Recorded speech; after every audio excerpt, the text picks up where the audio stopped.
This is Beach Talk Radio. Good morning, Mr. and Mrs. America, and all ships at sea. This is your captain speaking, Mean Gene. Mean Gene. The following will be a test of the ship's whistle, the sonar alarm, the cable alarm. Eliza's in the house, everybody. Yeah. Alarm. Hello, America, and welcome to the #1 radio station in all of Fort Myers Beach. Beach Talk Radio. Here are your hosts, Kim and Ed Ryan. Yeah. Oh, yeah. I love Sunday. Damn it, I love Sunday, other than the Giants playing.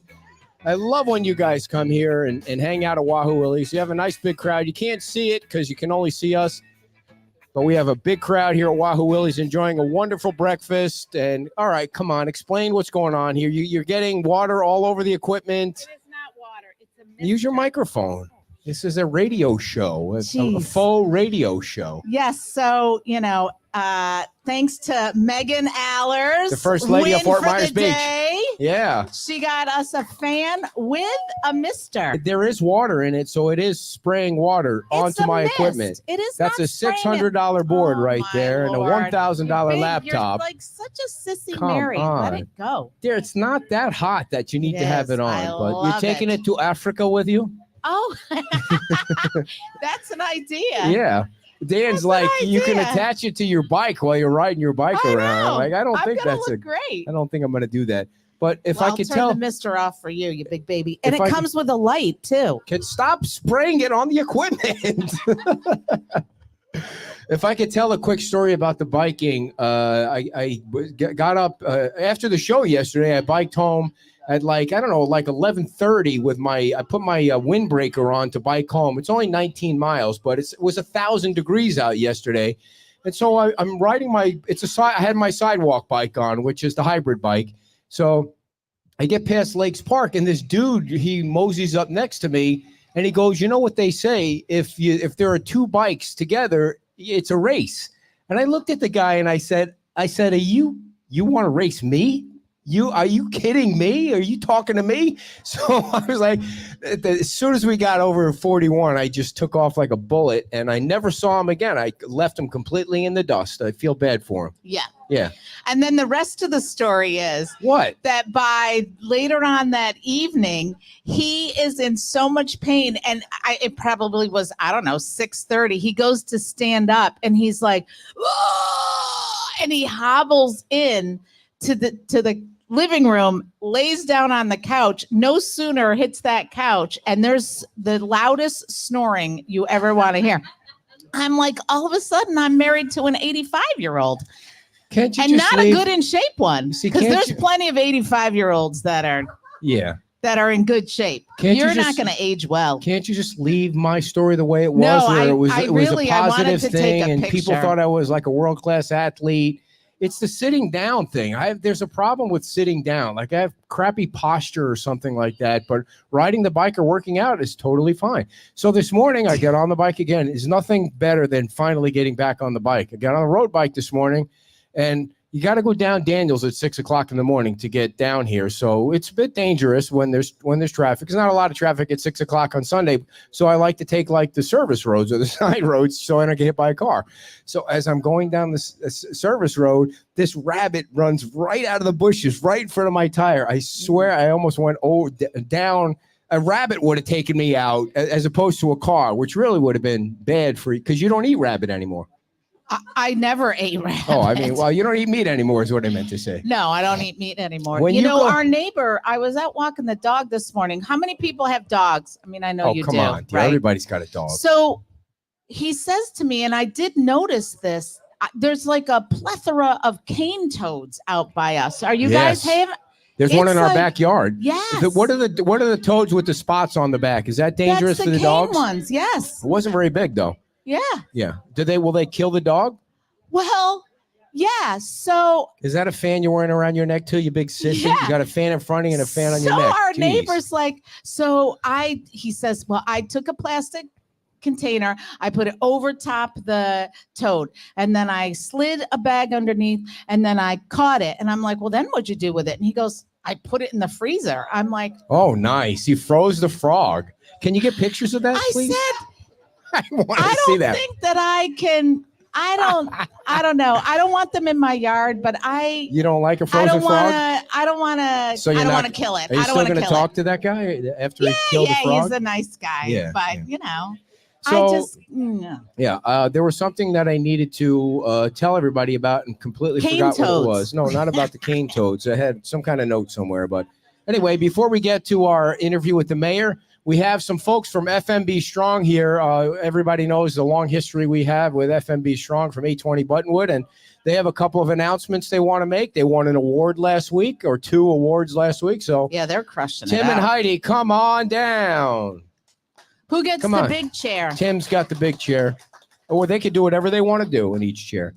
820 Buttonwood is still a home for FMB Strong. Come on, folks. I mean, let's go. Let's go. Move it along. We I got think football. somebody We had got a rough football at 1 night. o'clock. Somebody had a rough night. Tim, did you drink too much last night? No, I don't drink anymore. Oh, you don't. I didn't know that. Very nice. I don't drink beer anymore. Oh, wait. It started. That was yesterday. All right. Grab the microphones, you guys. You got to speak up there. Yeah.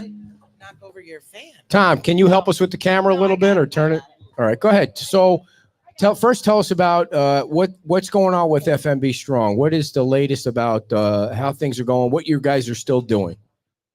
So we won a couple awards recently. No, I didn't ask you about the awards. I asked you about what is FMB Strong doing. Boy, here we Stick go. I stick to can't the even- plan. can't Here even we go. promote. Stick to Okay, the here plan, we go. man. Stick to the plan. All right. So we've Yes. got business as usual at FMB Strong, and that's where we're running some operations out of 820 Buttonwood, feeding the underserved in the area and offering other services to them. But we've kind of changed the mission a little bit, Perfect. where we're focusing more on community resilience and disaster preparedness. And we're really doing that focusing on partnerships. Yeah. So when you think of world-class disaster relief organizations, who do you think of? Who comes to mind? Who do The I Red think? Cross? The Red Cross. Bingo. You're So- the Red Cross. I now. win. I So- win. So very good answer. So Oh, yes. So Very if, good. If you think about Ian, where was the Red Cross? Do you guys Yeah. know where they were after Ian? Not here. Locally? They were Not here. Were No. they over on the other side of the bridge? There was a small little. Okay, go ahead. Tell Well, me. I didn't get that My one answer right. is I don't know. Yeah. But I can tell you where they're going to be the next disaster. They're going to be at 820 Buttonwood. Good.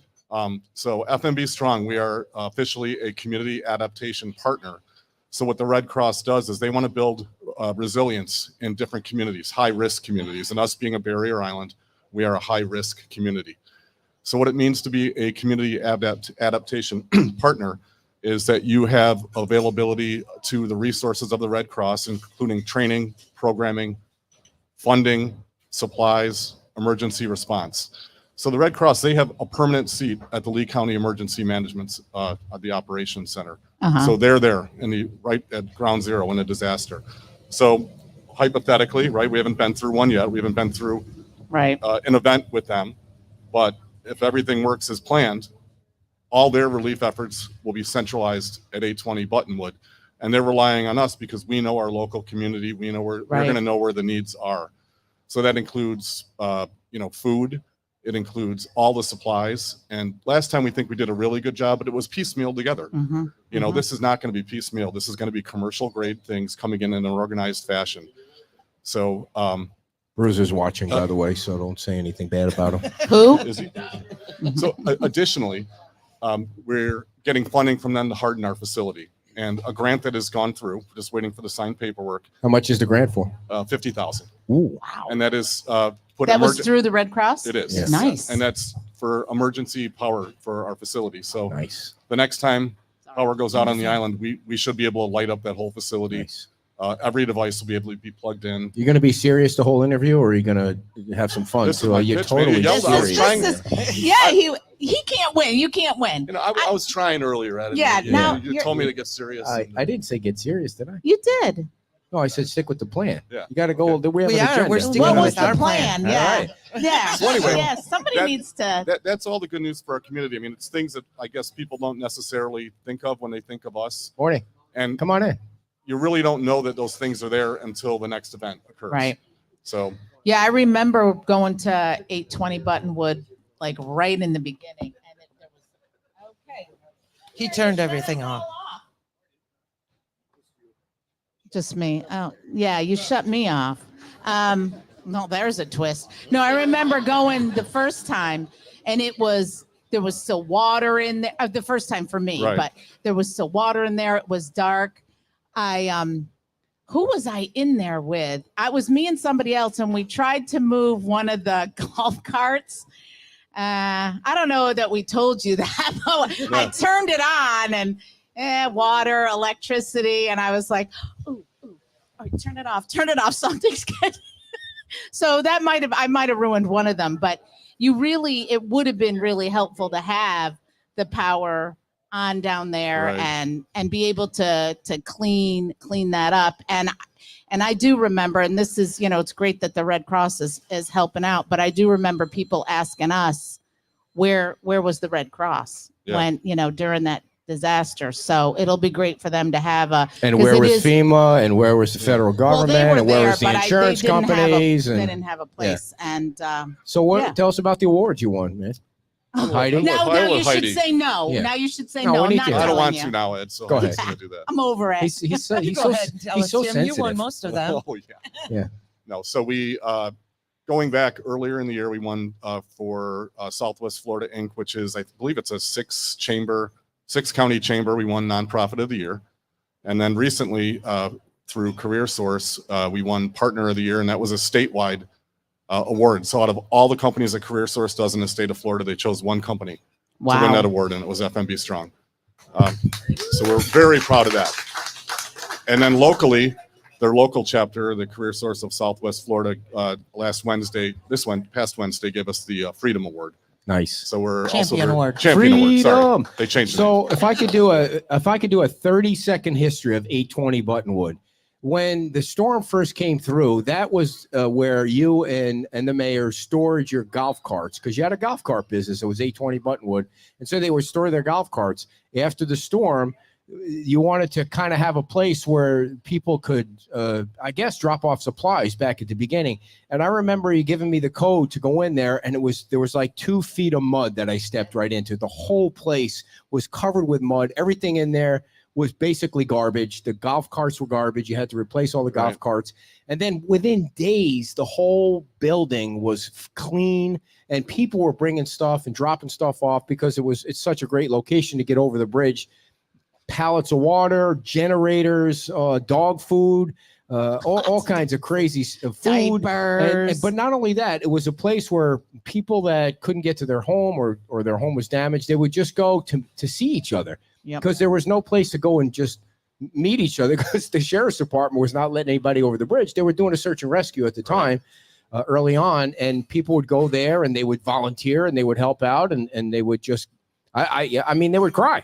And that was the place for the longest time where we would all go day after day after day. And to see it still going, and it's going to be something for the community, has been great. Right? Yeah. Is that a true story, or did I just make the whole thing up? No. Believe it or not, Ed, it's a true story. Thank you. Yeah. Yeah. I mean, it's hard to believe in 1 week it's going to be 2 effing years. Right. 2 years. Crazy. Well, and you were saying, kind of you threw it together on the fly, but it quickly coalesced into a well-oiled machine. I mean, I remember that guy who I think he was a designer, and he brought that big, huge truck over, and he had an escort. Yeah. Stevie will do it. But then there was God. another guy who was a designer, That was and he a brought the crackpot event right let me there. finish. He brought the sheriff's department. No, fire. He came with FHP, and he had a thing over. It was the day Byron Donalds was down there, and it just was amazing to see. You don't remember that? I do not. I It had was a no idea blur. what she's talking about. It's a blur. But the He whole was such a nice guy. again, for all the new followers, Stevie Will Do It is I still have never seen his YouTube page or whatever. He's still, you're out of his demo. is he still like getting out. drunk every day and doing shots? I mean, he created this gigantic following just from getting hammered.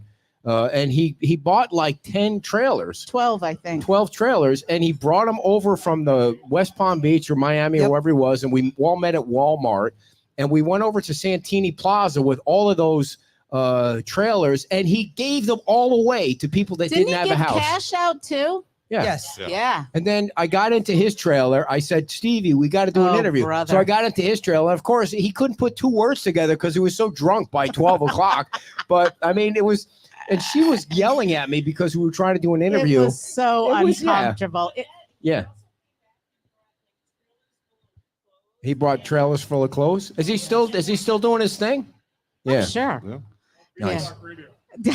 What? No, that it was so uncomfortable because he and his girlfriend, she Yeah. didn't say a word, and they were so young, and we're so Yeah. not. Right. And Yeah, we're he's so like not hip. 25. Yeah. It was If I funny. mean, can you imagine? Just never mind. So, so Heidi, you said you had a big announcement or something you wanted to make, or did That we was just our make it? announcement. The award?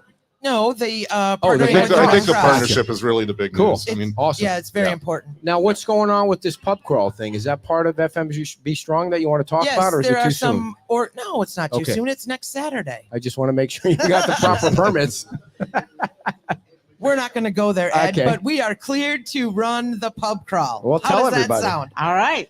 Tell There's everybody. a pirate organization, and Zach, who did the Elvira run last year for us, they have put on a pirate pub crawl next Saturday. Starts at Yucatan at 4:00 and goes till 9:00. Saturday, 4:00. You could 4 to 9. Yep. Yeah. And all the proceeds that they raise, we'll have raffle baskets, 50-50. Nice. Will go to FMB Strong. Sweet. And how can people donate if they want to just throw their money at your way? They can go on our website at fmbstrong.org. Also, there is a link on our website. We are in need of volunteers. Sweet. So we have a couple shifts set up there for people to go to our sign up and volunteer. So, Okay. Well, All I'm right. going to send somebody your way, Who is it? Your mother? Annie Meehan. That's right. Annie Meehan is I think always she was for. looking for her or for her her son. husband. Her so son I'll or pass something. it on. No, I think it was her husband. But All right. Anybody want to volunteer? send them They can go and check out fmbstrong.org or Yes. .com. .org. Okay, cool. Yep. Anything else? no, Tim? I think that's great. All right. I mean, there's a lot of good, And- lot Yeah. of good Go ahead. Heidi. charities on the island. If you feel like we're one of them, please, Yeah. please help out. Yeah. We are open Monday through Thursday, 9 to 4. All right. If somebody needs something that's not in those hours, just contact us and we can meet you there. Ladies and gentlemen, a We big also- hand. Oh, go ahead. I thought, Hey. I'm sorry. Go ahead. Let me finish Jeez. my spiel. We also she it's- barely got a chance to talk. I Let know, her 'cause talk. Tim was Oh, filibustering. yeah, I know right. I was. It's also important to know that this time of year when you're the servers, make sure you tip your servers and all the people at the restaurant. We've been graciously helping everybody out. Hours are cut. People need a little assistance. So that's a big thing to know that we do help out all the local workers Yes. as well. Awesome. Anything else? Good. Ed. All All right, right. a big hand for our friends from FMB Thanks, Strong, Ed. everybody. Thank you, Ed. Thank you guys for coming. Thank you always. All righty. Before we get to the man of the hour, the mayor of Fort Myers Beach, the one and only Dan Allers, I want to tell you about our sponsor, one of our sponsors. Michael Stewart is a structural engineer, and she cut me out of the camera. I'm sure she did that on purpose. He can also design any structure, residential or commercial. If you're somebody that you can trust or you want to trust to come up with some kind of structural engineering kind of thing for your new house, because you know you need a new house, because if you live on the island, your house maybe was damaged or destroyed, or it's in the back bay. Call Michael Stewart first. You know, not only does he know how to structurally design a house, he knows people that can help you build a real house. Like, he doesn't know the people that are, you know, kind of shifty. There's some shifty people out there that probably should be behind bars. But, you know, Michael is an expert. So give Michael Stewart a call at 239-292-7670. That's 239-292-7670. Or you can go on his website. That's kind of like a website, mstewartpe.com. That's mstewartpe.com. Also, the man, the myth, the legend, Alex King. If you go on Facebook or Instagram or all kinds of the social media, you can see Alex like doing goofy things, like because he's so happy all the time. He's so positive about Fort Myers Beach, kind of like the opposite of me. He's always happy. He seems like every day of his life is a happy day. And you got to be like that. I need the happy pill. Where do you get the happy pill, everybody? I want the happy pill. Give Alex King a call if you want to buy a house, if you want to sell a house. because we go up and down these streets on Fort Myers Beach, and he knows about every single house. He knows how much it was sold for. He knows whether or not there's a basement or an attic. He knows how many bedrooms there are, and he knows if it's going to fall down.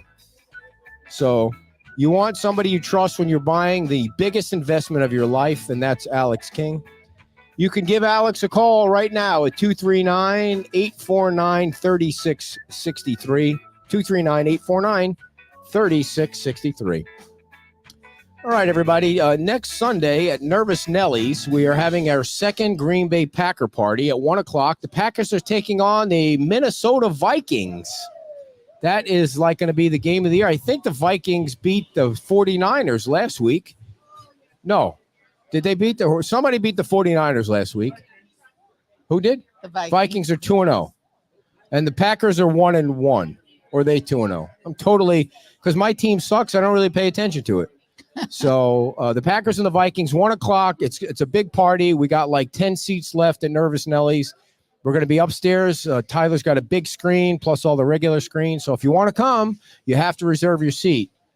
So send me an email or a text. Yes, I dear. have one announcement. One announcement to make. May I have your attention, please? May I have your attention, please? One of the big events, one of the really fun events for FMB Strong was the Roper, where you dress up as Mrs. Roper. Yes. So they're doing that again. It's going to be February 8th. Right this So down. make sure you get your wigs and your caftans and everything. It was hilarious. Can I just say that one thing? It was huge last year, and I think it's going to keep growing. Can I just say one thing about the Roper it's thing? Such a good idea. It was brilliant. There were a lot of people involved. It was raised a lot of money for people. But dudes, the lipstick, and when you take it too far, I think it's great. There's I think you got issues when you're taking it that far. You put on a dress, that's fine. But the eyeshadow and the lipstick, I mean, you should go see a specialist about that. You got a problem. I mean, come on. Don't you think that there's a problem? I think you're dressing up like it's like Halloween. Dear. It's fine to put a dress on. Well, you're never catching me in a dress. I mean, the only thing close to a dress was that idiotic Vikings thing that I had to wear last weekend.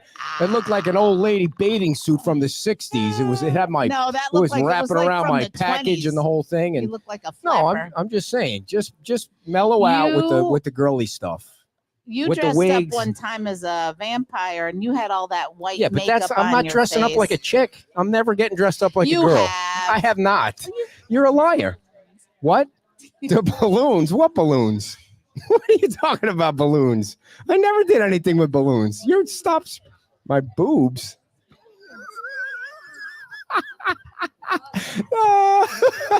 Don't share that one. Come on, Dan, get on the show. No, that one is in the vault. That was a very drunk vault. night at home. I'll tell you guys after the show's over. It had nothing to do. I wasn't dressed like a woman. Well, it still was weird. No, I was. No way. I'm sweating just thinking about it. I have kept a couple of photos. Because he doesn't get it. Like, I keep photos. What are you going to do with that? I screenshot stuff just if I need it for a rainy day or a legal suit. Have you ever worn a dress? Not that I remember. You get dressed up like all the time. You're like, I mean, you've got a fun-loving spirit. I was just talking with the table over there. I'm like, God, we missed our window. We should have got you a Vikings dress. No way. I wouldn't have done it. I would have reneged on the bet. I'm not doing that. The bathing suit was fine or whatever it was. I mean, I'm still chafing from it. It was right up my crotch. So sad. The picture that I don't know if you took the picture. Yeah. Walking down the it's side. Tom. Nice friend you are, you jack walking down the sidewalk. He's just like walking down the sidewalk. I think that was Jeff Olson, and you took the one there. Yeah. So where are you going? He was going to get his non-beer. Oh. It's a beer-free weekend. It was a beer-free yesterday. He's already ruined that today. Before we get into it, I was listening to you talk with Tim and Heidi, and you talked about Steve Will Do It. What that guy did for this community, I don't think people understand. You talked about how the trailers were given away that day. Yep. those trailers are still, some of them are still being used. They were passed on when people were able to get back in their homes. They passed it on to someone else that was able to use it. So it didn't help just the few people that got it at the beginning. It helped multiple people over and over and over again. And then he came back a second time and brought $40,000 in cash that he gave away to some residents on the island. Yeah. And to see their face, if you ever get a chance to go back, he's on Rumble now. Yeah. I haven't talked to him in quite a while, but he What's Rumble? Rumble is so he got kicked off of YouTube. Shocker. He did? Yeah, because of I'm guessing because of his political views, he probably got kicked off of YouTube, or for whatever reason he got kicked off of YouTube. So he went to Rumble, which is it's same kind of So thing. he's drinking like a fish and promoting that, but he gets kicked off for his political views. Yeah. It's what so he's a good young man. He's a you could tell when you meet him, he makes money. It's like he makes money to give it away. Yeah. It's really what. Yeah, it's he pretty does. Cool. I mean, he travels. When he came down that weekend, he came down. He had his barber with him, which was cool. That was so funny. they were giving free In the haircuts van, to people. They were able to go in and Missed get a that. haircut. And it was the van that was following behind him. He had his barber he chair doesn't set up take in it. himself seriously. Yeah, and he just spreads it around. And you could tell he's not he doesn't like pats on the back. He's not a pat on the back kind of guy. No. He's a guy that's like he does it for the right reasons. Boy, that was an interesting that whole time period. I remember. I don't know how many conversations we had at 820 Buttonwood, just a lot trying to figure out what to do. The information wasn't getting out, and you were still just a councilman at the time. Like what was going to happen? It was like right before the new election and the whole thing, and nobody had dealt with something like that, and there were no rules, and it was depressing. It was a depressing time for everybody. And it was 2 years, man. Can you freaking believe it? No, 2 years. it's good. Tim, obviously Tim Ryan and I are partners in the golf cart business. And, I called him right after the storm and it said, what do we do? And to Tim's credit, he's like, let's get this place cleaned out. He had guys over there within 2 hours. Let's clean this place out and make it work. Like I think you said it was my brother that was with you. Yeah. You were trying to, which I'm going to have to talk to him about that later. I was trying to burn the building down. But I know we had so much fun. He was such a hoot. But it wasn't just our golf carts that were in there. We took Sun and Fun's golf carts. We took the Mokes from Sanibel. Their golf carts were in there. So, we were trying to protect everybody that we could because it was an elevated building and it didn't work out. There was a couple feet of water. I'm trying to find the video. Everybody that's ever been into Buttonwood sees that front door, right? Mm-hmm. The waves were over that front door. Wow. The guy from where? The guy across the street took a video. He stayed in the house across the street. He took a video of the front of Buttonwood and the waves were crashing over the top of the door. So the fact that there was only 2 feet of water in there is impressive. I remember. I will tell you, I remember one of the highlights because we were, down there as the weeks went on. Whoever donated, I don't know who donated or what company donated, the thing where you could put your phone in and lock it up and sanitize it and charge it. Yeah. That thing was cool. Yeah. Well, the nice thing about that building and what made it work was the electrical was elevated. Mhm. So the electrical panels didn't have to be replaced because they were high enough that they didn't get underwater. So I think it was the first place on San Carlos Island that had power back. So we were able to get the air conditioning back on, even though we had to do some rewiring, creative wiring to make it work. We were able to get the air conditioning back on over there. Didn't need a permit for that. Well, it was running off a generator at first. So once the power came back on, then obviously the air conditioning was able to work off that. But it was interesting how the people that came together and the outcrying there were trucks of people donating stuff and just driving it down to Santini was oh yeah, it was a daily. I mean, it was probably the most workout I've had in 20 years. I was just gonna say that it was moving that water just and the dog food. I tried not to do much back lifting. then, we didn't have. There was no pallet jack. There was no. It was hand by one case of water at a time, and you weren't going to tell anybody no. Right. So, Megan and I, we got a camper and we lived in front of the place. Some of you guys here might remember that you couldn't get over the bridge. You weren't allowed to go back to your house for a certain amount of time because there was a search and rescue underway, and it was mass confusion because people were trying to deal with something they hadn't dealt with ever, I think. And so at one point, they were getting ready to allow people to get back over the bridge to go to their house. And I remember riding my bike down there because I wanted to get down there to take some video. And I went up to the bridge and we were just waiting. It was like you were waiting for 6 o'clock or something. It was a certain amount. There was a certain time where they were going to start letting people over.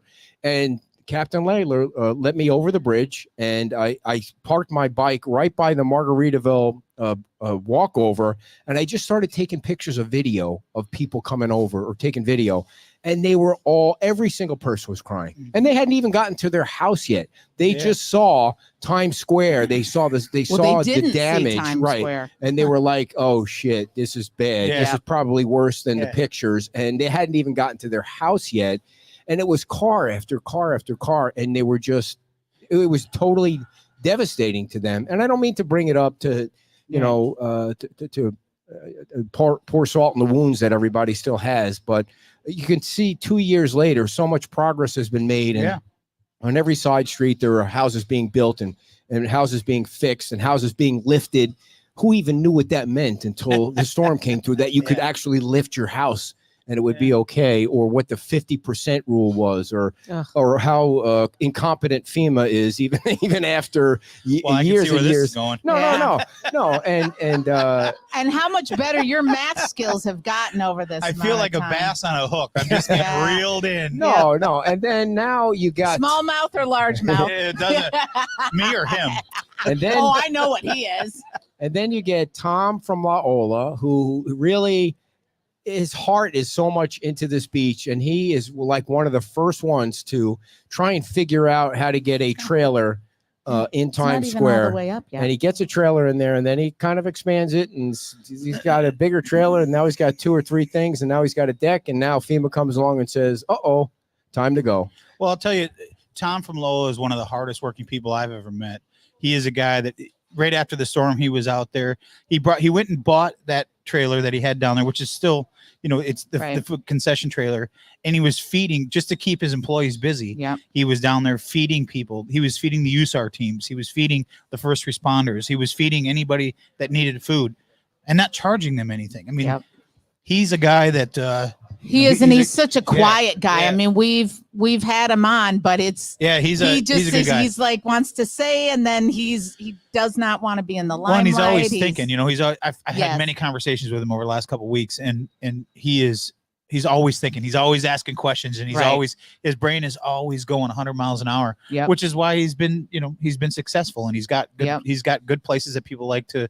It's not just about the food, and it's not just about the person. It's about the ambiance that he provides, and leadership breeds leadership, right? Mm-hmm. And he is a true leader. Yeah, and I've told this story a couple of times before, but the day before the storm, when I was walking around, I ran into Tom, and he was putting sand in sandbags, like he was filling up. I'm going to put 5 more sandbags together because I think it'll help. Because they had, and so he put them out in front of the door, not knowing obviously that nothing was going to be left when he came back.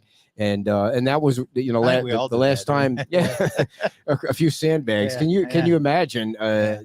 I still when I walk around and I see how far out the Gulf of Mexico is, sometimes it's hard to imagine that it came in so far and so fierce and did so much damage. Well, it was to see how it sucks. Even during Irma, how it took, the back bay was completely empty. You could have walked to a Estero. Yep.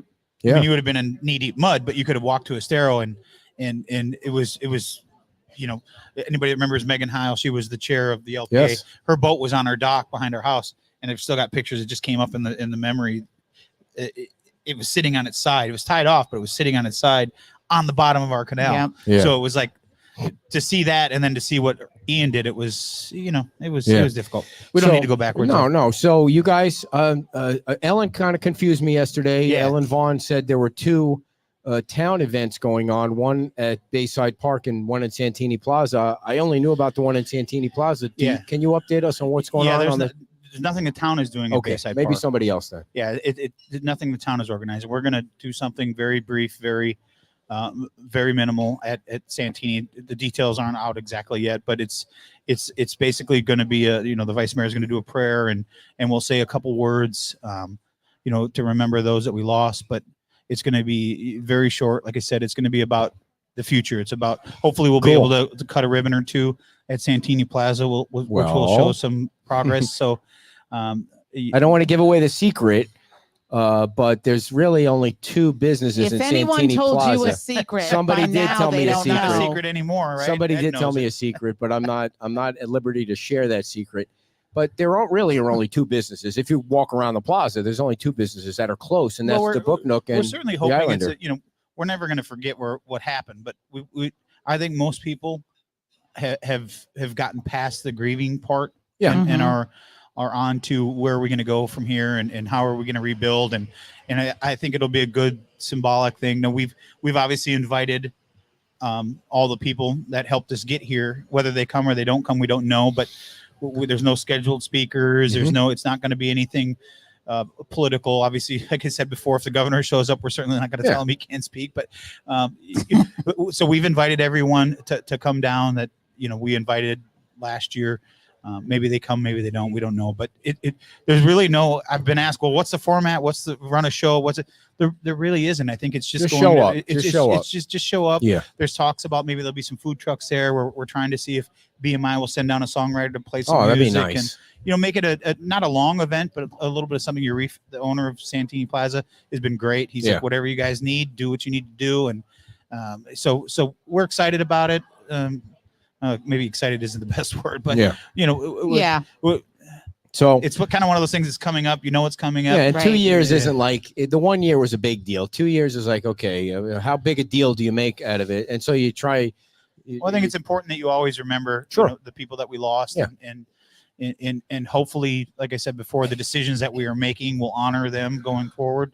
As I knew most of them. I didn't know all of them, but I knew most of them, and most of them would be people that don't, in my opinion, are not people that look backwards. They're not, like Mike Yost. Yeah, so I will Right. talk about Mike in a second.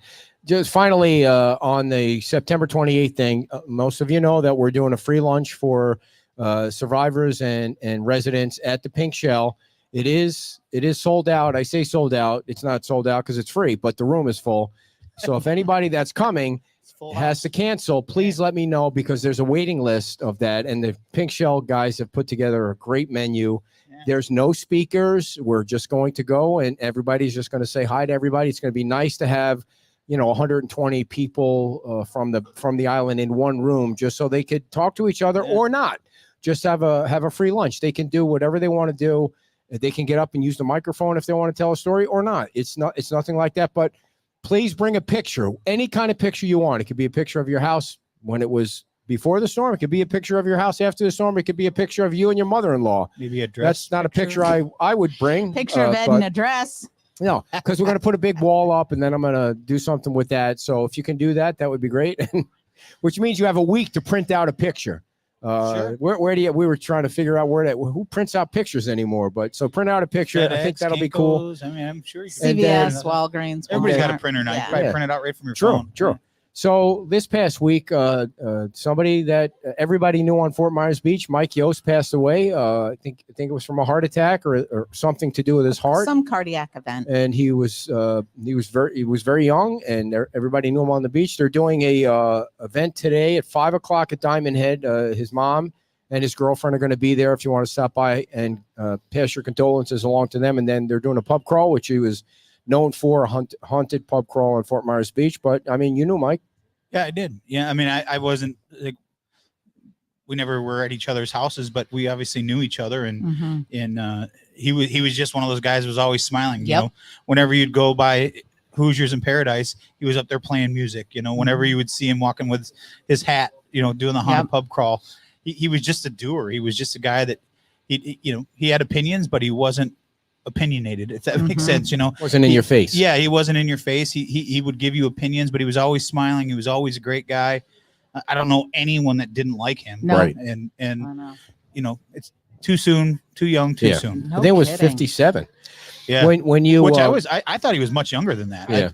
I was shocked to hear that that's how old he was, but he was always, he was a good DJ. You would see him playing around the island. Yep. He was just he was a true Islander. He was a guy that, he went through struggles just like everybody else, but he He never did the old poor me thing. He was always the guy like, you know what, this is what we got dealt. We're going to move forward. So too young, too soon. I don't want anybody to die, but when you die and you see the kind of reaction that he's gotten from everybody, I mean, it's just been all positive. And it tells you how many people he's impacted, right? Yeah, for sure. Even people that don't live here that have come down and did his pub crawl or seen him DJ or I mean, he did a lot of things with kids, and I mean, he was just a good guy. He's too young. There is a GoFundMe account to help his mom pay for the services. We had that on our Facebook page. It's all over Facebook. Let's get him to that goal. I think it was 5,000. I think it was 15. 15,000. That's right. They made it was close. 5,000. It was close to 5,000 last I checked. Yeah. All right, so let's get to the nitty gritty here. You're gonna take some trailers off the island. What when you first told Tom that he has to go, how is that going to happen? Is it going to happen? And what was his reaction? Well, so Tom and I obviously had a couple of conversations about it since we got the letter in July, and like I said at the beginning, Tom was always asking questions. He's always, what if we do this and what if we do that? And it's hard to sometimes say that people outside of the island that don't live here, it's not important to them that this is your livelihood. It's important to them that they're not going to have to pay repetitive losses. And it's a hard conversation to have, but Tom is, he's a great guy. He understands it, and he asks a lot of questions. My initial conversation with him was when I went back and the staff presented to FEMA, can we move it to June 1st? Because it just makes sense. We're at the end of hurricane season. Can we just prolong it till June 1st? I mean, we're outside of hurricane season. Everybody's already got it in their mind that next year is the deadline. They know they have to be gone. Right. Let them get through the year where they're going to be able to recoup some of their losses. They're never going to get whole again, but at least let them get back through it. We sent that plan up at the deadline, and part of that letter in July 19th was to send a plan back to them of what our plan of attack is to correct some of the actions that they feel that we have not done. And that was one of them. So in our letter back to them, or in our plan back to them, we had suggested the June 1st deadline, and it didn't go over well.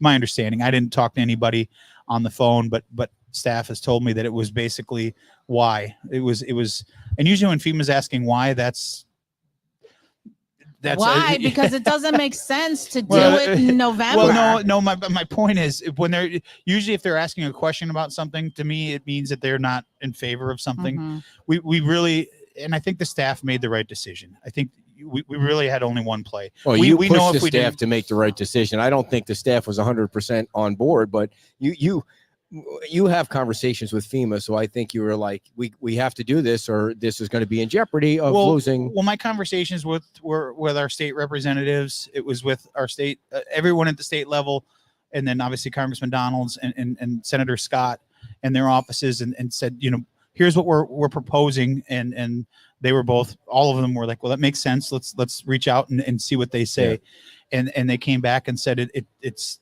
probably not going to go that way without saying no.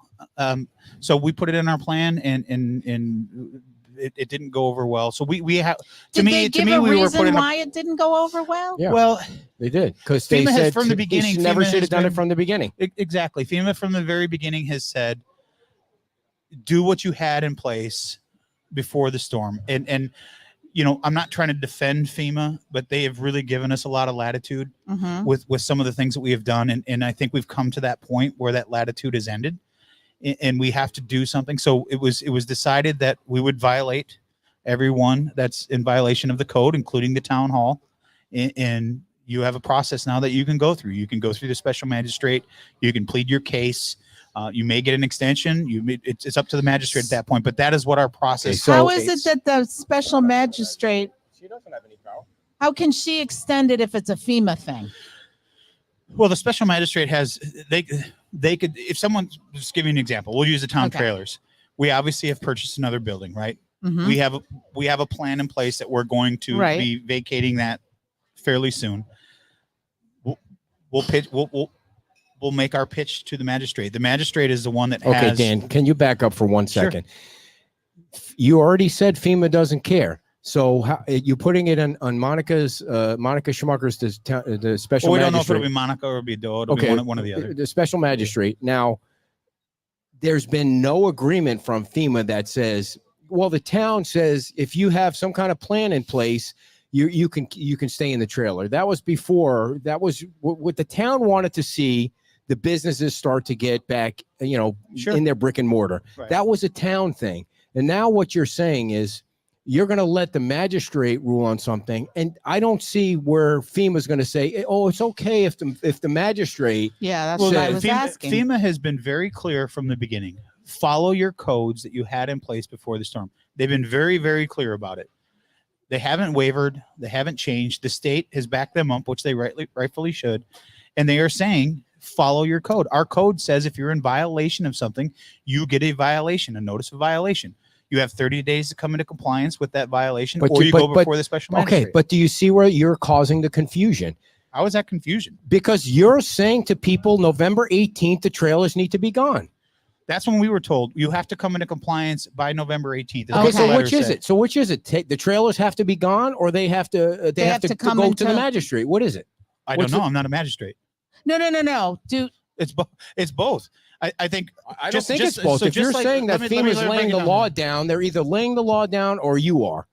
FEMA is saying you have to come into compliance with the codes that you had in place. by the 18th. By the 18th. That's what we're doing. Nobody's going to come into compliance by the 18th. Know that. I don't. Nobody said that when we had to send out the notice of violations for the people who weren't taking care of their properties. Guess what happened?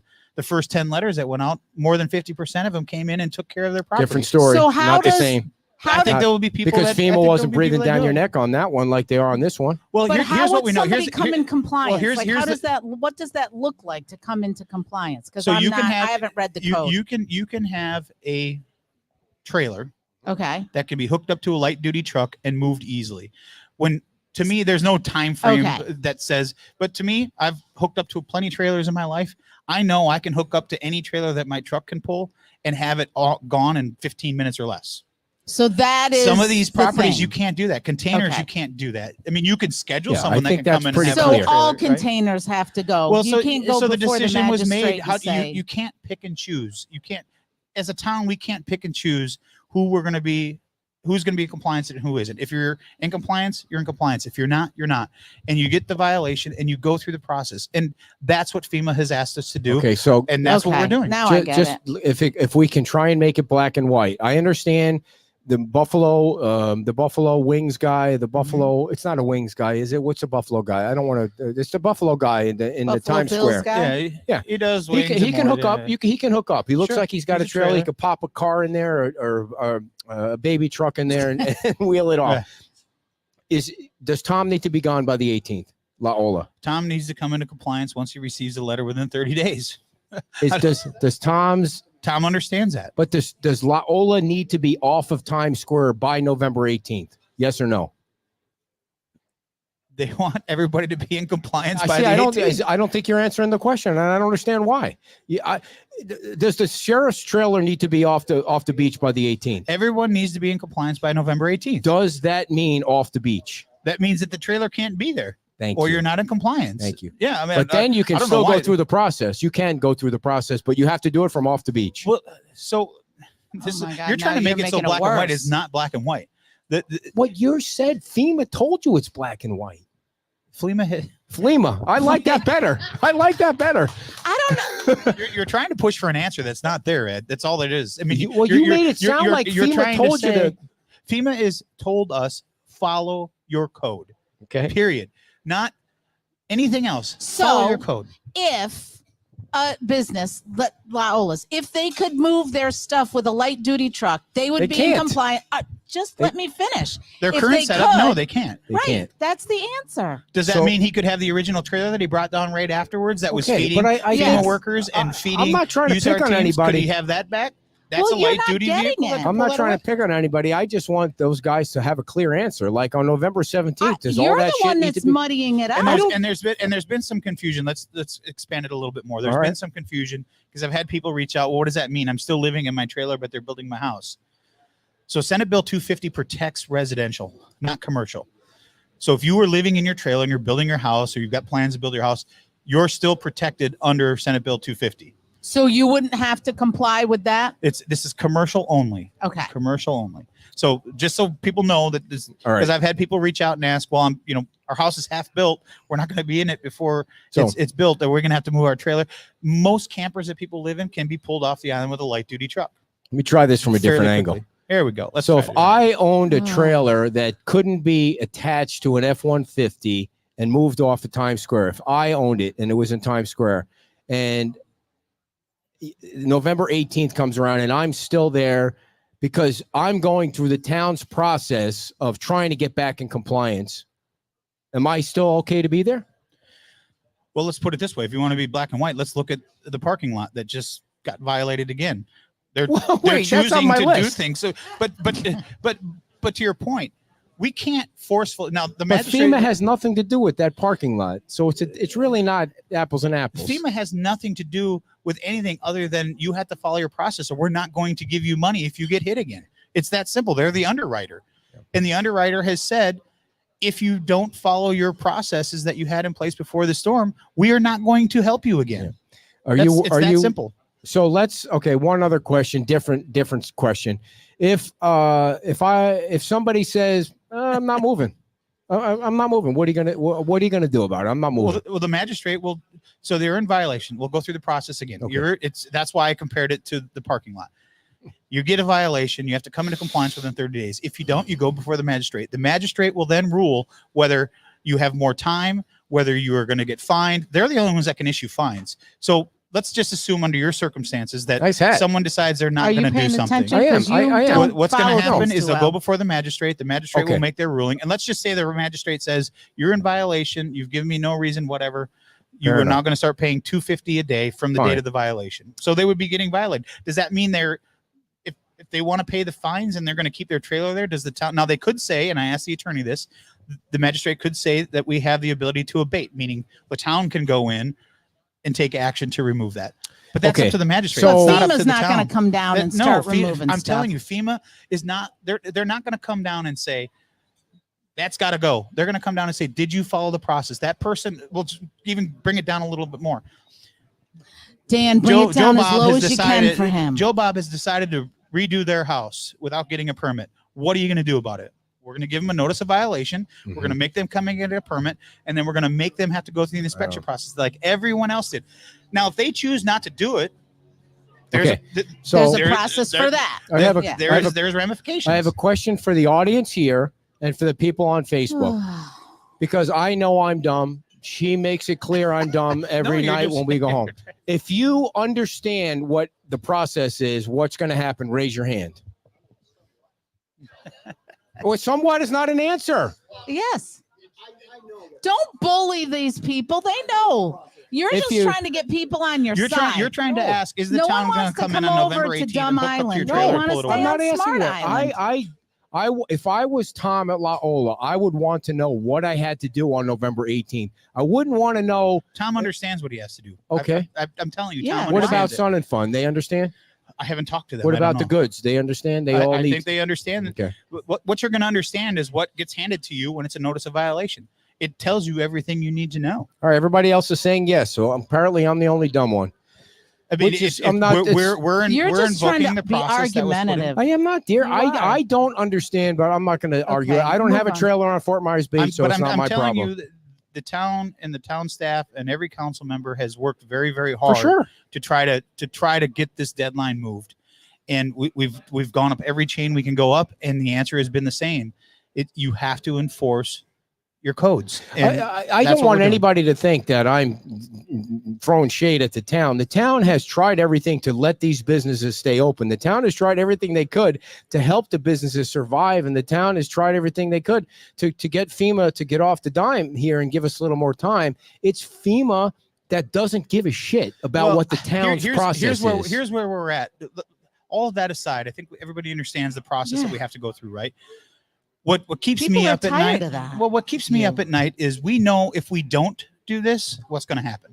We're going to get put on probation and everybody's going to lose their discount. We know that 100% for sure.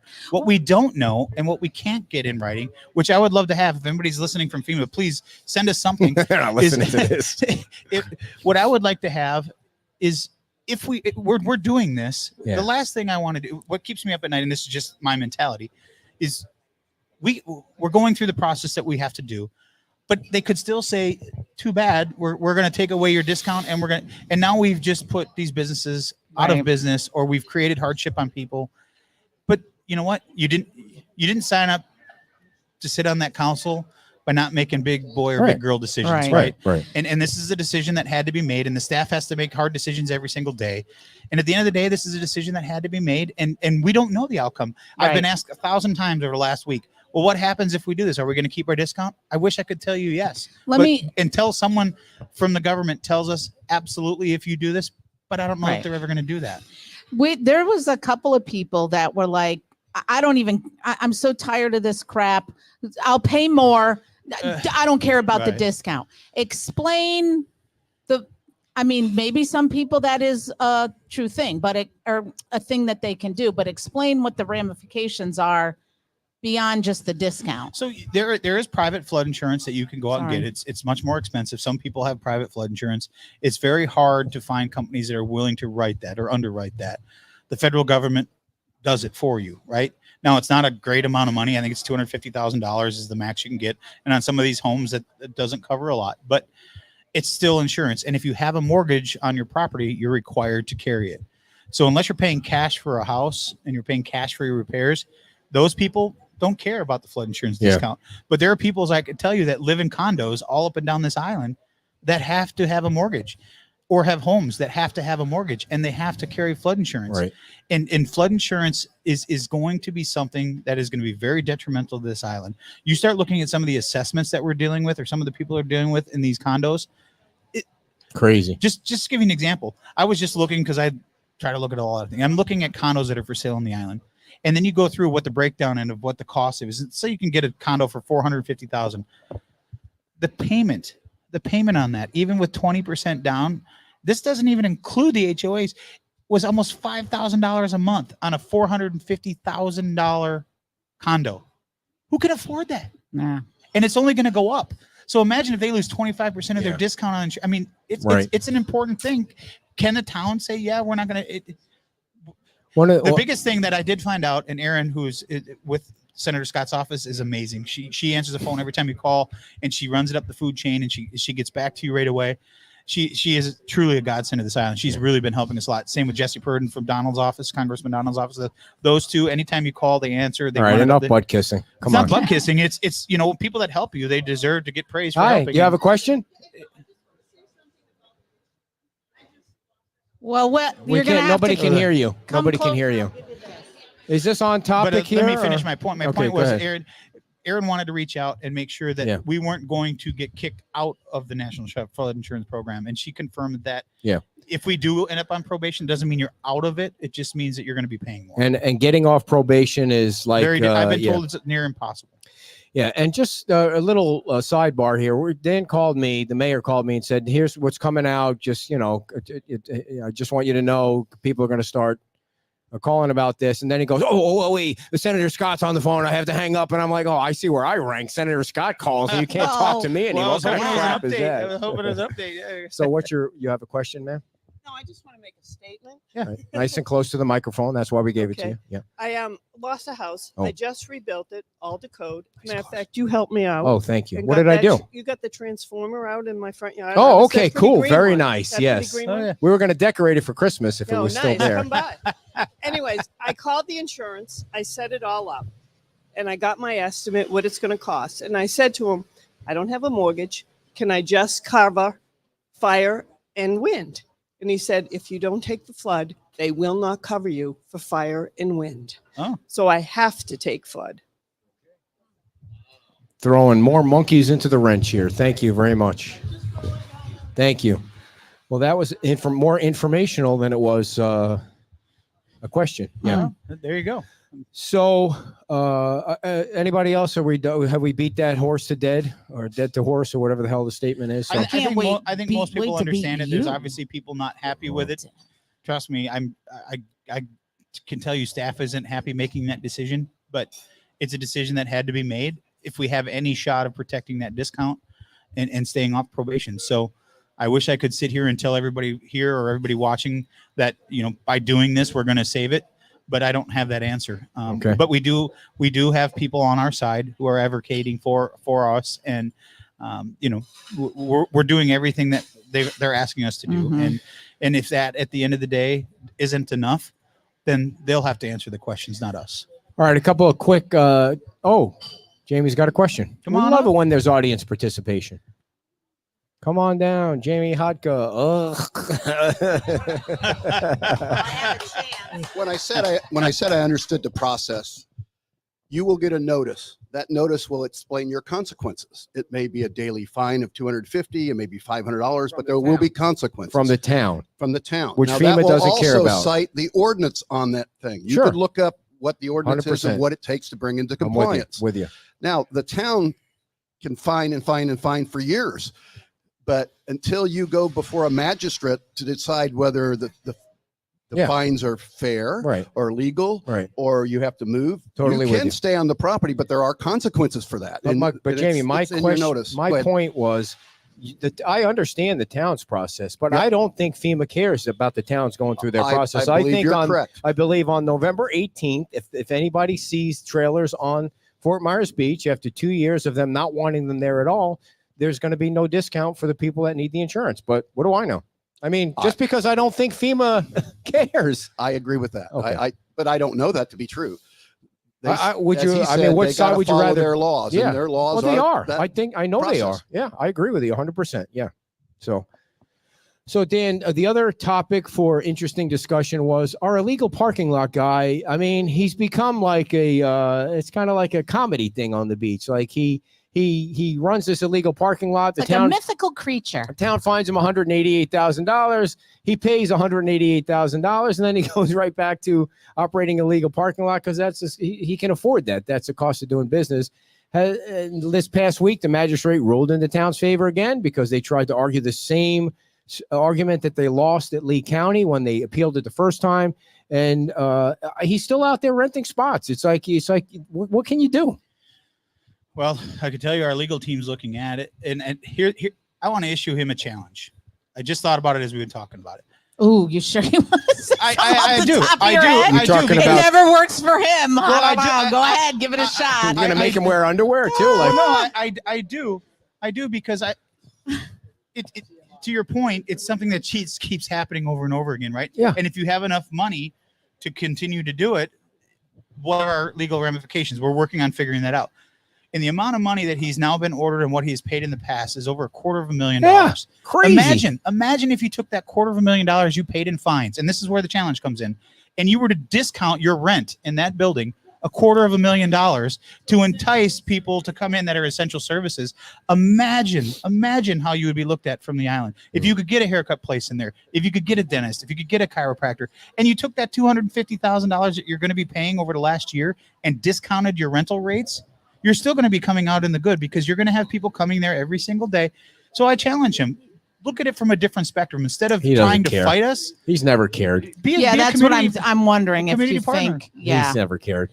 Do you think though, if he wanted to be a community partner, he would have started a while back trying to be a community partner? Well, at the end of the day, I hear what you're saying. It's just it's throwing money away. no kidding. It's throwing money away. So his fine right now is over 80,000. His second 90. fine 90,000, and so the town is now.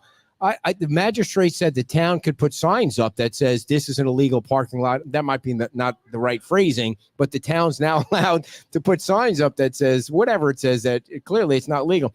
The thing that bugs me the most, I don't care that the guy's making money and probably not paying his taxes on the cash that he's getting, but it's like the Chris Primos and the other guys down and ladies that's down the exactly street it. that are following the rules. There's a process for him to go through to be able to get the special exception to do what he's doing.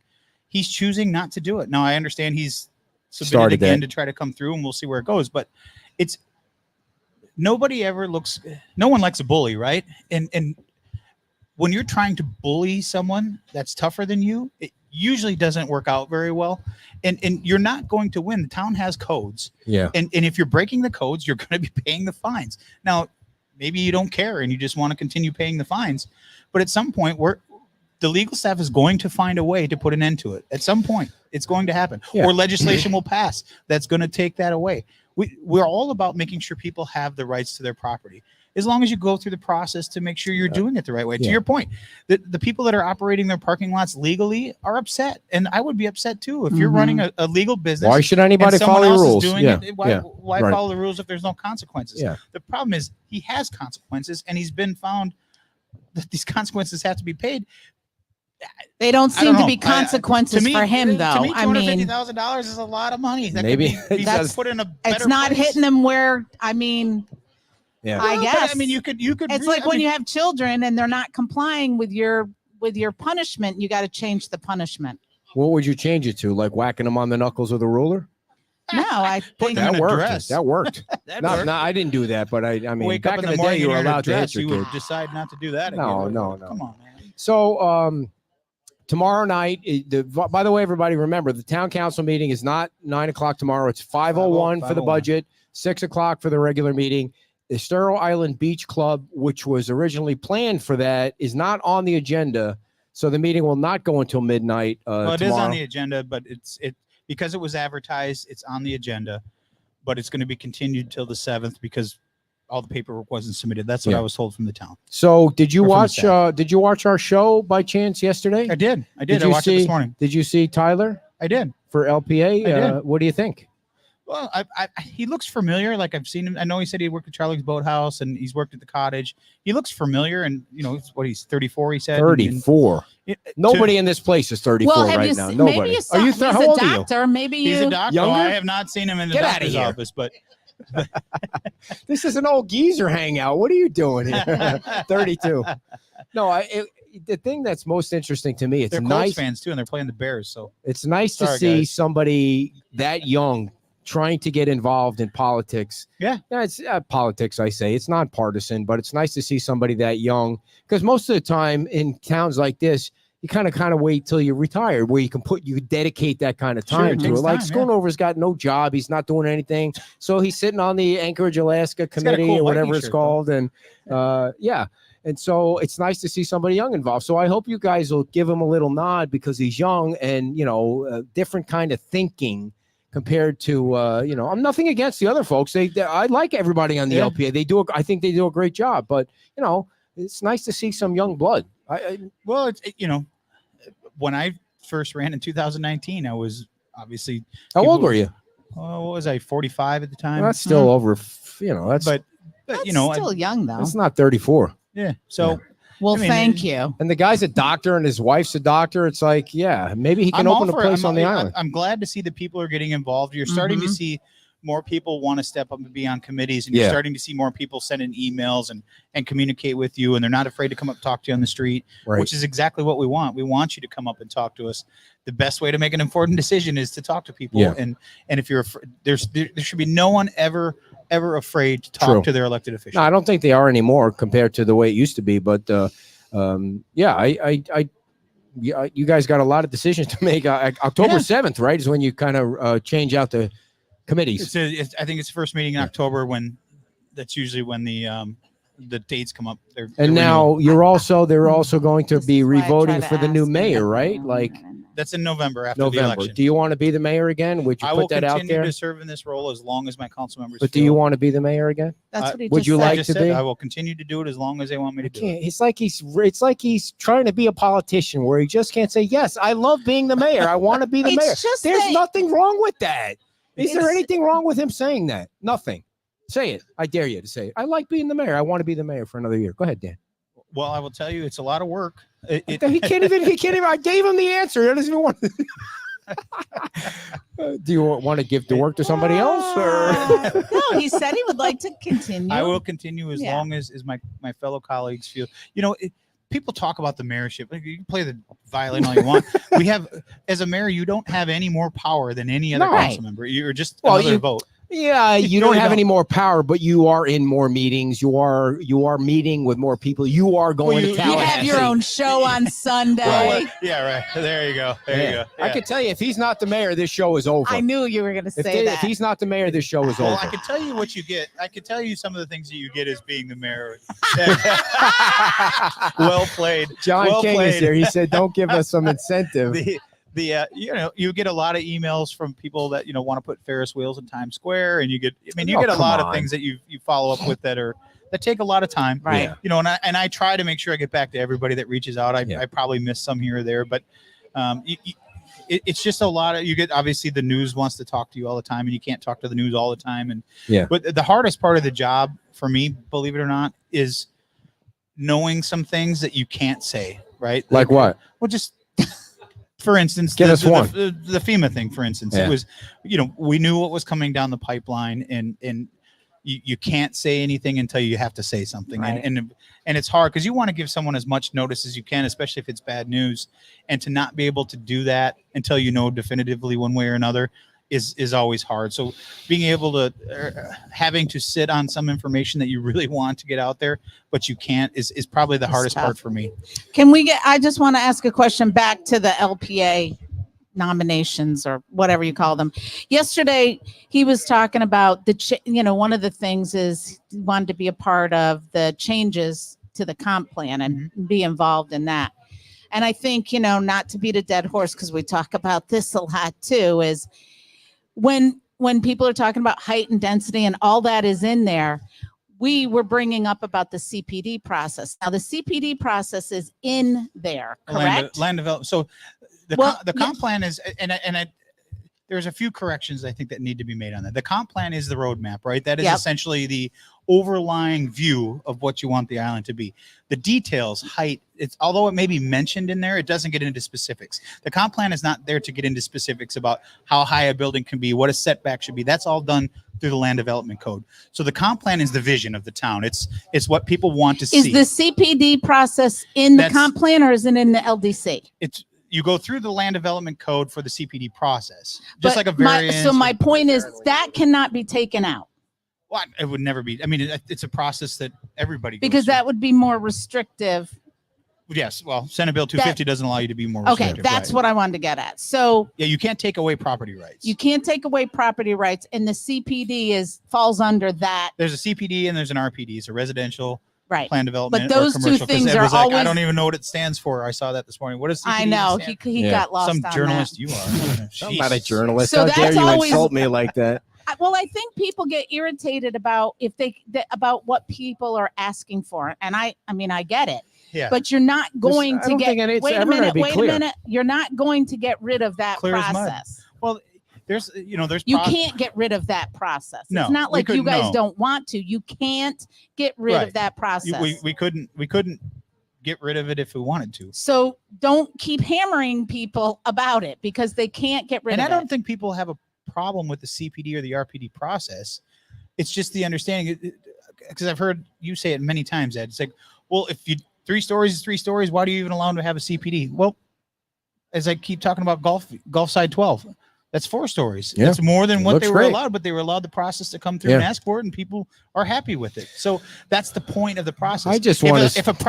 If a project does not fit the island, trust me, we will hear about it. I And we just do want hear there to about be 17-story buildings everywhere from now on. Sure. Well, we get kidding, that. kidding. Don't even joke about kidding. that. I know, because we people are gonna constantly be like- get- No, we constantly get comments I'm not about on you're any for side. development. I'm not I'm for like, anything. I think people For nothing.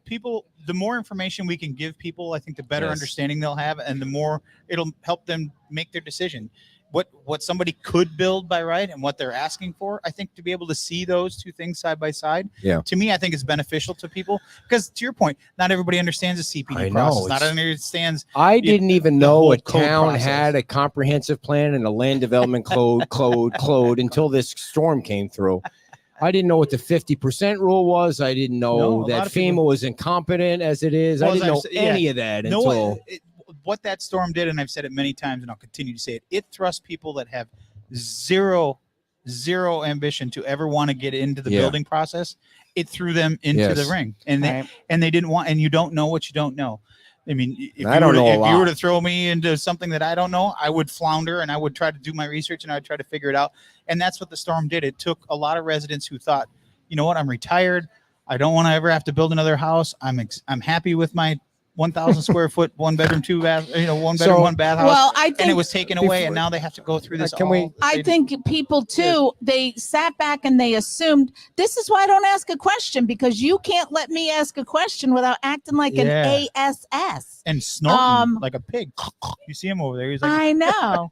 I think people sat back, especially with like FEMA and all of that other stuff, and assumed that it would follow common sense. Do you know what I like? And with insurance, that well, it happened. We're gonna get and then they found out. Well, there's this 50% rule, Right. and there's all this other stuff that doesn't make sense to the average person because they're not aware of it. So Well, yeah, I mean, with FEMA, you look at just go back with the history of FEMA since the storm. When we were talking about the 50% rule and the determination that Matt Caldwell and his office made, FEMA came in and said, absolutely not. You can't do that. Right. Well, once they were educated on Florida law, they were like, we're not going to say we were wrong, but continue to move forward. Right. And I think there's other things that have happened along the way that, like, for instance, the trailers. November 18th. I think if anybody that sat Dan, down, don't go back. no, I think if anybody would have sat down and looked at it and said, well, let's see, it's outside of hurricane season and it's their Right. busy Right. season Can I? where can they I, can make some money. can I That move the doesn't show make along? God sense, but- forbid you and I have a conversation. Can when I he mean, can't dear, be- it's he's gotta be let 11:15. You out. got in the weeds of the CPD, and we're kind of winding it down. We It don't was- need to. I got in the weeds of the CPD. The whole your whole That's the most diatribe important on I thing. think throws a FEMA tantrum and when the you other don't get thing. the answer you I think want. that's the He most does. important topic is the baby. trailers. Did Eliza Tantrum. I leave? know, but you got to beat it to death, and then you don't understand what he's saying. Or he I doesn't. still You don't gotta understand follow what the he's saying. process. There, your hair Well, looks lovely, by the way. Well, it won't in a looks minute because I got to fascinating. get on the bike. So we had a phone call. We had a phone conversation with our friend Elise from NBC2 last night, Okay. and she brought up something that in Collier County they have these setups on the beach where they have life preservers, life jackets that people can borrow, like kind of like the buckets for the for the trash. And she sent pictures of it. There's an event going on down there that she's the MC for. Do you? For some reason, she We went talked back about to it. some of our Mhm. older shows, and she remembers having somebody on there talking about that. Do you think something like that on Fort Myers Beach would be worth trying to pursue, where there's, explanation of drowning and then life jackets that people can borrow, or do you No. just want people to drown? No, I think obviously it's good. When we were Andy and I were at these last two things that we were one in Tampa, we were looking at some of the things that will come before council at some point. Does it make sense to? Again, we're an inclusive island, right? I'm going to try to say this as best I can because it might be something we vote on down the road. I think as an inclusive island, we want to give as much options as possible to people that want to come visit, whether you need ADA help, to your point, Ed, I think anything like that, whether it's picture she sent. wheelchairs, anything, it's all great ideas. Anything, it's the reason people come here, right? We all Right. come and we support the businesses, but the beach is the reason people come. Right. They want to sit in the water. They work all year Yeah. to save their money to come and sit and put Well, their it's toes in the sand, right? it's more So- about access to safety rather than anybody can get in the And- water. And but I think it if whatever you build as a town, as we're continuing to build back, to promote your best asset and to provide as many features as you can for that Mhm. asset makes the most sense. So that is right in line with because some it of the things wasn't a that ton town of looked at. money. Yeah, and we would get it donated like we did with the Well, bucket. So there's no town. It's not about money as much as it's about does it make sense, right? Yeah. That Do you think it obviously makes sense? I think yeah. Yeah. You're providing an amenity for Yeah. an Yeah. amenity that they came to see. So Now there's some public benefit. accessibility and You get 17 Wink, stories if you wink. build one of those. well, No, and what you Take do it notice, 18. well, what No. you do notice too is 17, when people come 18, down what's the during difference? season, they stop at the shop and they buy buckets and they buy Yeah. shovels Right. and Yeah. they buy life jackets and they buy floaties. And then some of them just leave them on the beach when they leave for the day. And then staff is out there or our residents are out there picking it up. So if we can manage things like this, Can we I think it make makes can we sense. make an ordinance or a rule that, like, if you leave, like when I was walking around 2 weeks ago, there was like cans of bottles and stuff just laying on the beach. Can we make it an ordinance that you're allowed to shoot people if they do that? Well, I'll tell you, back way before the show. maybe with a everybody- paintball. Then they're you know, so marked. Just a So sun gun way- or way something. back Just in- tase them. Can we just tase I've them? been like, marked as a in the balls? polluter. Well, I don't want to say way back in the Not day, me. but back Those in the day people. when everybody remembers Lou, who used to run the beach bar. He had the big No idea who you're beard. talking about. So Mhm. it might have been before your guys started coming down, but And he was the he had the big long beard, and he always at at sunset, he would go out and put the flag up, and everybody would, Okay. So at the end of the day, when the people were leaving in front of the beach bar, they would leave their garbage behind. So a lot of local residents would go out, and he would provide garbage bags, and we would clean up right afterwards in that one spot.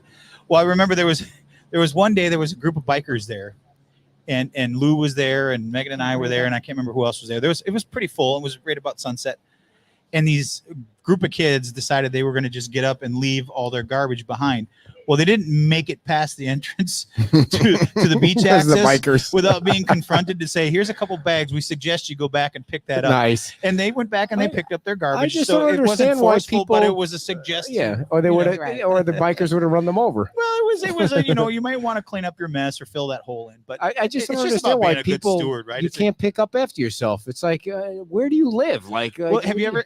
I always think, to me, I can't remember the name of the movie now, but it's got Jim Carrey in it. It's not something about Mary, but Dumb it's, and Dumber? where he, like, that switch goes off in his head. He's the cop, and he goes, he's the cop, and all of a sudden that the switch goes off, and he's Mr. Nice Guy, and then No idea what someone's you're gonna talking about. say in the comments, Yeah. but there was always his neighbor who let his dog come over and do its business in his yard, and he wouldn't pick it up. So when his switch went off, he went over and did the same thing in his pond or in his fountain in the front yard, and it was you have to watch a movie. But it's you wouldn't. My point is, you wouldn't want someone to do these things in your backyard. No, okay. Don't yeah. do it in their backyard. It's just crazy. Now someone's got to put it in the comments because that movie. It's a great movie. You sure will they laugh will. harder than there's a line in there that, and I'm horrible at remembering movies. Yeah. But there's a line in there where there's this little girl that kept spitting on him. Okay, this show's going off the rails right and now. he's got her face in the fountain, and she pulls it up, and she says something. She's like, "Wrong answer, FF," and puts her face in. You got to watch it. It's funny. You should have your own show where you could tell these stories. I mean, I'm sorry. Am I getting you off the rails? No, not at all. Not Usually at all. you're the one going off the rails. I know. So your team plays who today? We play the Houston Texans At what time? 1:00 1:00 game. Okay. in don't- Minnesota. Ladies and gentlemen, can we have a hand for our great mayor of Fort Myers guys. Beach, Dan Allers? Thank you, Dan. Thank you for putting up with Kim's crap. I know she gets on your nerves with the kind of questions you ask. It's What? it's so you're so transparent when I try to be transparent. I try to ask a question and you say you don't have to ask permission. Then when I ask a question, Dear. you're like interrupting. nobody- no. the CP My mom hates it, and so does my dad hates it. They hate it when you interrupt. Just let me Well, get a my thought mom and out. dad are fine with it. Well, they're not around, but if they were, they would not like it. But dear, the CPD and all that is such a deep conversation, and it's 11:15, and you hate doing the show longer for an hour. So you start and asking you about the going- CPD. No, it was a real short question. Was Can it short? they leave it in, There's or never can a they short take it answer out? with Yeah, Dan. no. But that was He's, it. Wasn't he's like was a he's very short explaining the code you went on and on and on this morning because you couldn't get the. because I know what the answer is. Get your effing trailer off the beach. That's what you need to do. That's not it. No, I don't. I'm not saying that. I think that they're going to get in trouble if they don't, and that's the truth. That's the truth according to you. Right. But Well, you are yeah. nobody. I don't know shit, by the way. I mean, I don't even live on the beach, as people remind me all the time. Next Well, Sunday, this is a fantastic after day. the award-winning mayor show, we're going to be at Nervous Nellie's for the Packers and the Vikings. What is the spread on that game? Does anybody know what the line is on that game? It's got to be close, right? Nobody knows. Where's the kid? The kid left. He probably knew what the line was on the game. That's a 1:00 game at Nervous Nellie's, and if you want to come to the game, I can finish without you if you want to Thank go mingle with the crowd. I got to read KGT Builders because they're a sponsor of the show. When you build your house, because Michael Stewart designs it for you, you want a house that doesn't fall down. Yeah. And you want a house where the air conditioning unit and the pool pump is in the right spot. So you want to call KGT Builders because they're going to make sure that everything is by the book, if you know what I mean. They are true concierge, turnkey design build company. What? Was there something wrong with that? Like the truth hurts, right? Sometimes. All shopping for finishes done via private appointment. Oh, I like that. Private appointment. If my wife had a private appointment where she was picking out stuff for our house, it would be linoleum would be the floors. Yeah, because it would be the cheapest. And that's what our house would be decorated with ornaments from the Goodwill. That's what it would be. Yeah. but not when you shop for KGT Builders. They're going to get you everything you need for your new house because they are experts. And you can call Spencer Morris right now at KGT Builders. And the phone number is 239-887-0166. 239. Suzanne, don't make me block you. Do you guys think I interrupt my wife? I kind of do, don't I? I mean, I gotta work on that. Maybe I'll just give her a few weekends off to send her off to Africa, so I don't have to worry about interrupting her. Yeah. So she's going to Africa on my birthday. When somebody in this audience is going to mail me a chocolate lab puppy, so she's not going to be around when I get the new puppy in the mail. But anyway, what was the last thing I needed to say, Tom? What was it? I forgot what it was. So thank you all for watching. Thank you all for coming to Wahoo Willie's. And that's when you applaud for us. Thank you. And we will see you next week sometime. Bye-bye.